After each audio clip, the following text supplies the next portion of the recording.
Round here, them guns get the last word. As you know, on this channel, I frequently do community polls just asking you about whatever's currently happening with Tekken. Whether it be a trailer, a character that everyone's yapping about, or simply just a random idea that I come up with. Once we get enough of those polls together, I like to reflect on where we were and where we are now and just see how things progressed. I always ask this and no one does it, but if you have an idea for a poll that you would like to see hosted in the future, put it down in the comment section. Try to form it in a yes or no answer, but go ahead, leave your idea. Let's start off with the weekly trailers. I just want to show you guys these so you can get an idea of how each character performed. You can see the percentages. As for Leo, it's a 70-30 split. For Victor, it's an 83-17 split. Reina, 89. That's insane. Steve Fox, he's at a 73. People did not like his face. And then Dragunov is even higher. Dragunov is 91. So I will say this.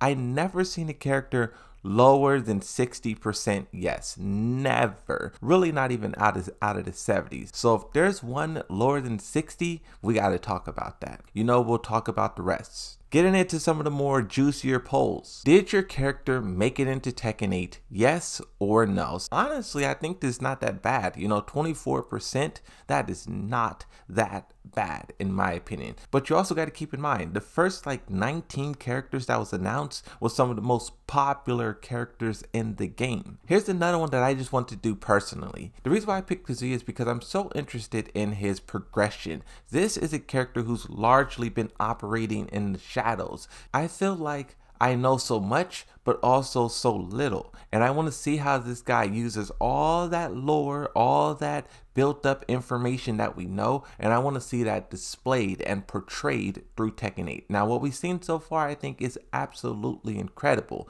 but I want to continue to see his evolution as a character. But I do also feel the same way about Jin Kazama and Reina, but more so Kazuya because I feel like this guy is largely a mystery, where Tekken 6 was all about Jin, Tekken 3 all about Jin. Reina, this character is new, so she's a question mark. On the topic of Reina, here's another poll. How strong will Reina be lore-wise in Tekken 8? I probably would change my answer now, but a month ago when this poll happened, I said same strength as Kazuya. You know my predictions was huge, bro. I was predicting this character was going to be a monster, strong enough to rival Kazuya and Jin. My reasons for that is because Lars was able to match Kazuya. No Devil Jin as well. No Heihachi training. Reina being a Mishima, but also being trained by the most ruthless Mishima, she would definitely be prepared to fight Kazuya. I think she may lose, she may get destroyed, but I do not think she's going to go down swinging. But in Tekken 8, we'll see that battle play out. But I will say I think she's a far less weaker version to what I was expecting. I may dedicate a video to her and really break down the ideas about the character because it changed a lot and there's a lot to say. But let's move on and talk about Sanchez. How strong will he be in the lore of Tekken 8? I also was overestimating this guy as well, saying he will be around Heihachi's strength, and that's just because I wanted someone to really give the Mishimas a run for their money. I didn't want to just see another character get destroyed and be worthless. But seeing the way they're going about it, Kazuya versus the world, one-man army, I could see him being on the same strength as Paulus Harong. Bro, you guys are on point with your votes, and my expectations is way too high. Let's change topics. Would you buy $13 skins for your character in Tekken 8? Now, this question is becoming more and more of a reality. More people, I don't know if it's because of me, but are starting to believe that skins will be added, whether it's individuals, packs, or whatever. But the way that Tekken 8 is just structured, you can see that they're going to in the future. And the question is, how much will they be? And are you willing to pay that price? Me personally, no. I'm going to try my hardest to boycott everything. Pay to win DLC, skins. I'm really trying to vote with my wallet because we all complain about the DLC and stuff of Tekken 7, but if you want to see change, you gotta vote with your wallet. So I'm going to be very stingy with what I give Tekken until they prove that they're willing to do what the consumer asks. Next poll. If a character is considered unsuccessful, that's unpopular or underused, how many games should the devs try again to make that character character successful. No games, 1 games, 2 games, 3 games, never give up. The people who said never give up, that is the quickest way to kill a franchise. Oh my God. Now you do got to mention Bruce.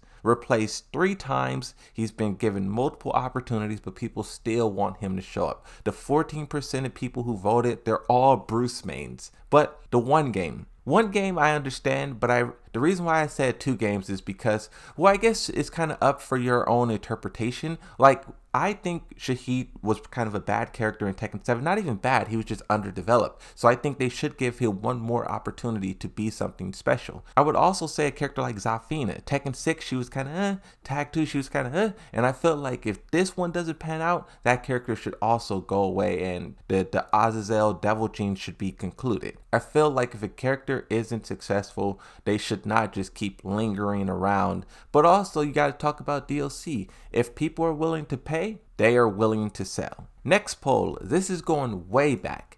Kazuya needs buff in Tekken 8. Do you agree or disagree? Now, when I voted disagree, I was roasting Kazuya mains. I had a video that was like 9 minutes and I was basically saying that the Kazuya mains, they like to brag about how their character is so difficult and you got to be the best on the planet to use him, but then they complain when the character is weak. And I feel like that's kind of a, what is the word? It's kind of like conflicting. It's like not hypocrisy, but it's like you can't say that, because Yoshimitsu is also one of the most difficult characters in the game too. Not for the same reasons that Kazuya is difficult. He's more difficult because of how many moves he has and the situations that arise and how you got to tackle those situations. That's why Yoshimitsu's difficult to use, and it would be dumb to brag about how difficult he is but then turn around and say make the character easier, make the character stronger. I just feel like that's kind of like, I don't know, but a lot of time has passed. People are currently playing the demo. I haven't heard whether or not the character is stronger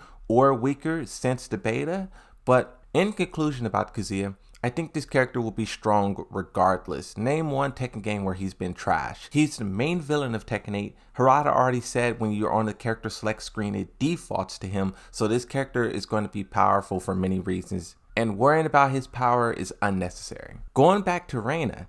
Do you accept Reina as a true replacement of Heihachi? Now, Heihachi mains was very angry. No way she's not a replacement. No, nah. But sometimes I have to ask questions that even myself don't agree with, because if you're only asking questions that you agree with or you would say yes to, are you really doing justice? Are you really trying to get the real question? So I asked this question. I just want to see what people say. Her move list is different. She's kind of not like Heihachi in terms of fighting style, even though she has some of the iconic Mishima attacks. But then in terms of story, I think this character, one, cannot replace Heihachi, should not replace Heihachi. I think that is a mistake that so many different other franchises have made. Instead of having a character pave their own path, their own journey, we want to create a new Darth Vader, Kylo Ren. I think that's the wrong way to go about it. You introduce a character, they could pay homage to something that came before, but you want that character to stand on their own. And I think Tekken 8 is doing it right this time. 3 more polls. When balancing Tekken characters, what's the most important factor? Now, all of these are the right answer, all of them. But I wanted to break it up just to see which ones the players would pick. And seeing player feedback, tier lists, or complaints being the top most upvoted, this was disappointing. The reason why I want to put that much faith into tier lists or people complaining, because I think back to when Arslan Ash was complaining about Kunimitsu to be buffed. We all know very well how powerful she is now, but think about then when he was asking for her to be stronger. Or think about when Nee was asking for Steve Fox to not be nerfed. Every single time Steve got nerfed, Nee was right there to complain. And I think sometimes these tournament players are more interested in winning tournaments than the game actually being balanced. Stop nerfing my characters so I can continue landsliding events. That's why I want to put that much faith into tier lists and complaints, is because it's biased. That's why I think online data is probably the safest route to go if you were to pick one, because it basically shows you what the general audience is experiencing. And I know people say, "Lo, that's because all the green ranks are losing." So what? The green ranks makes up like 80% of the player base. Who should they focus on? 80% or the top 20% who will never be satisfied and they only care about winning. And I think Tekken 7 showed that too. Tekken 7 showed that focusing on hardcores in Tekken Tag Tournament 2 leads to failure. Tekken 7, they focused on casuals and it was a hit. Next two polls. Which edition of Tekken 8 did you pre-order? Seeing the amount of people who have not yet pre-ordered the game was despicable. You guys need to get out your wallets and support this game right now. How can you call yourself a Tekken fan and you have not pre-ordered the game? Ridiculous. Final poll. Rate Kazuya's new devil form in Tekken 8. I voted 5 because if it is him merging with Azazel, that's going to be fire. I love how the developers keep saying that the story of Tekken 8 is going to expand farther than what we think. Something's crazy going to happen. And just seeing the many different iterations of Kazuya that's already present, what more evidence do you need?